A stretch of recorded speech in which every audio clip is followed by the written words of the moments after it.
here we have electronic measurement and instrumentation, page number 2.2, second unit, RF signal generator, RF signal generator operation.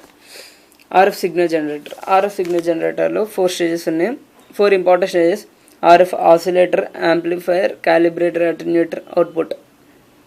RACP, OACP, RF oscillator, OACP, Assistant Commissioner of Police, easy గుర్తుపెట్టుకోవచ్చు. Amplifier, calibrator, attenuator, output. ఇందులో each ఒక every one important తీసుకుంటే అయిపోతుంది. RF oscillator, what is an RF oscillator? RF oscillator అంటే ఏం లేదు. RF అంటే ఏంటిది? First of all radio frequency అంటే రేడియోలో మనకు సంథింగ్ ఫ్రీక్వెన్సీ వస్తుంది, వీఆర్ హియరింగ్ ద FM. అదేవిధంగా RF ఆసిలేటర్ అందులో ఇంపార్టెంట్ కీ రోల్ ప్లే చేస్తుంది. RF ఫ్రీక్వెన్సీ ఎంత అంటే 100 Hz to 40 GHz, right? And RF oscillator is made up, these are the 4 important things. RF oscillator is used for producing the sinusoidal signal, producing the oscillating signal is nothing but sinusoidal signal ni pampistundi. And it has a 2 important things: frequency control and frequency range. Frequency control and frequency range which is obtained by the radio frequency RF oscillator. Frequency control, frequency range switch అంటే ఏంటంటే RF signal sinusoidal signal పంపిస్తుందని చెప్పాను కదా, ఆ RF signal ఏదైతే వస్తుందో which has the some particular ఫ్రీక్వెన్సీలోనే వెళ్తేనే మనకు డిజైర్డ్ అవుట్పుట్ వస్తుంది, మనకు కావాల్సిన అవుట్పుట్. 92.7 సెట్ చేస్తే ఒక ఫ్రీక్వెన్సీ వస్తుంది, మనకు సౌండ్ వినిపిస్తుంది అంటే దానికి frequency control switch and frequency range switch ఉంటుంది. అవి రెండింటితోటి ఆ డిజైర్డ్ ఫ్రీక్వెన్సీకి పంపించడానికి ఆ 2 ఇంపార్టెంట్ థింగ్స్ ఉంటాయి, అవి RF ఆసిలేటర్లోనే ఉంటాయి. And we have the calibrated attenuator here. RF oscillator output calibrated అటెన్యూయేటర్కి ఇస్తారు, దీని మధ్యలో ఒక యాంప్లిఫైయర్, అవుట్పుట్ లెవెల్ మీటర్ ఉంటుంది.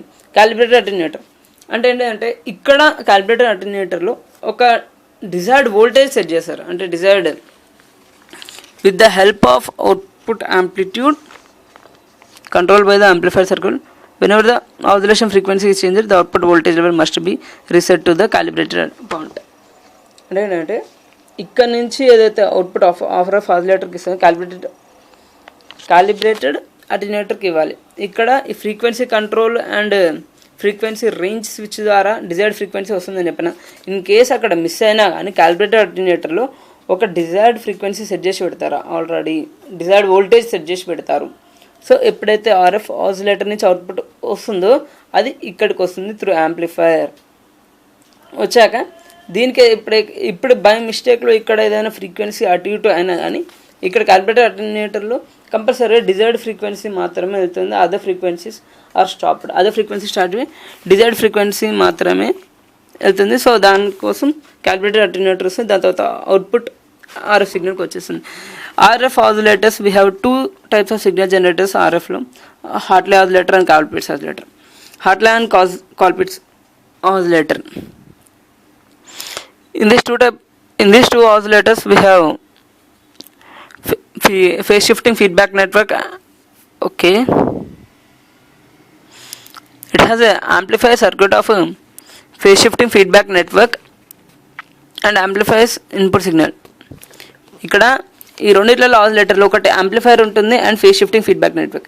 This 2 are the 2 important things in this 2 oscillator. Amplifier ఏం చేస్తుంది? ఇన్పుట్ సిగ్నల్ని యాంప్లిఫై చేస్తుంది అండ్ 180 degrees ఫేజ్ షిఫ్ట్ తోటి ఇన్పుట్ సిగ్నల్ని యాంప్లిఫై చేస్తుంది. అండ్ అది ఏదైతే అవుట్పుట్ వస్తుందో యాంప్లిఫైర్ నుంచి వచ్చే output phase shifting feedback network ఇస్తుంది. ఫేజ్ షిఫ్టింగ్ ఫీడ్బ్యాక్ నెట్వర్క్ ఏం చేస్తుంది? ఆ వచ్చిన ఏదైతే సిగ్నల్ యాంప్లిఫైర్ నుంచి వచ్చిన సిగ్నల్ని అది తీసుకొని it attenuates the amplified signal and with phase shifting of 180 degrees inverter. ఇది కూడా ఇంకో 180 degrees తోటి ఇన్వర్ట్ చేసి అటెన్యూట్ చేసి